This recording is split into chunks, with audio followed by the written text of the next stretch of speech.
কাশ্মীৰৰ পৰা কন্যাকুমাৰীলৈ, ৰাজস্থানৰ পৰা অৰুণাচললৈ সমগ্ৰ ভাৰতবৰ্ষৰ বিভিন্ন প্ৰান্তে প্ৰান্তে যেন কেৱল আজাদী কা অমৃত মহোৎসৱৰ উলহ মালহ পৰিৱেশ। স্বাধীনতা দিৱস সমাগত। আজাদী কা অমৃত মহোৎসৱৰ এই শুভক্ষণত ভাৰতৰ বিভিন্ন প্ৰান্তে প্ৰান্তে বিভিন্ন নগৰে চহৰে তিনিদিনীয়া কাৰ্যসূচীৰে স্বাধীনতা দিৱস উলহ মালহেৰে পালন কৰাৰ ব্যাপক প্ৰস্তুতি চলিছে। অসমতো এই ক্ষেত্ৰত পিছ পৰি থকা নাই। গুৱাহাটী মহানগৰৰ লগতে বিভিন্ন জিলাৰ বিভিন্ন নগৰ চহৰত উলহ মালহেৰে স্বাধীনতা দিৱস পালনৰ ব্যাপক প্ৰস্তুতি। ধুবুৰী জিলাৰ বিলাসীপাৰাৰ পৌৰসভাৰ ১ নম্বৰ ৱাৰ্ডৰ ৱেষ্ট অসম ক্লাব আৰু বেপাৰীপাৰা যুৱক জ্যোতি ক্লাবৰ উদ্যোগত ৭৫তম স্বাধীনতা দিৱস উপলক্ষে তিৰংগা পতাকা উদ্বোধন অনুষ্ঠান আজি আৰম্ভণি হয়।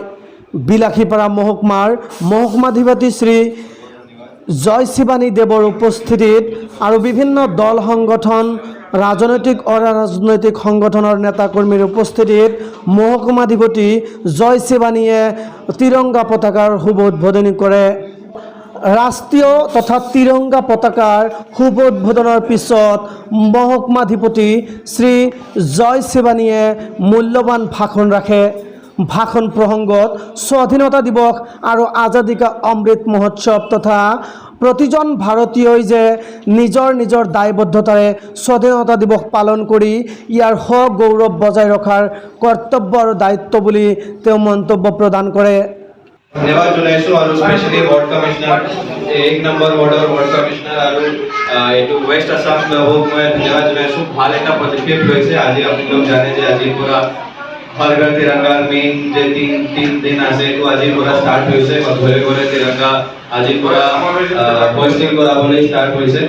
তাৰে বহুত এটা ভাল ইনিচিয়েটিভ ভাল দেখা যায় আৰু এটা এক্সিবিশনো হৈ হৈছে যাতে মানে যিকোনো মানুহ ইয়াৰ পৰা ক্ৰছ কৰিব ভালকে আমাৰ দেশৰ যে স্বাধীনতা সংগ্ৰাম আছিল, তাৰ যে ফ্ৰীডম ফাইটাৰ আছিল, তাৰ এটা পোস্টাৰ আৰু তাৰ ডিটেইলছ অলপ কিছু ডিটেইলছ পাব। এইটো ভাল এটা ইনিচিয়েটিভ আছে। মই বহুত বহুত ধন্যবাদ জনাইছো আৰু এনেকুৱা ইনিচিয়েটিভ আৰু লৈ থাকে যাতে এইটো মই আশা কৰোঁ আৰু এইটো মই মোৰ ব্যক্তিগত কৰিছো। বিলাসীপাৰাৰ পৰা জহিৰুল ইছলামৰ ৰিপৰ্ট ইনফোইট এনি। সন্মান সভাপতি প্ৰফুল্ল ডাঙৰীয়া তেখেতক আমাৰ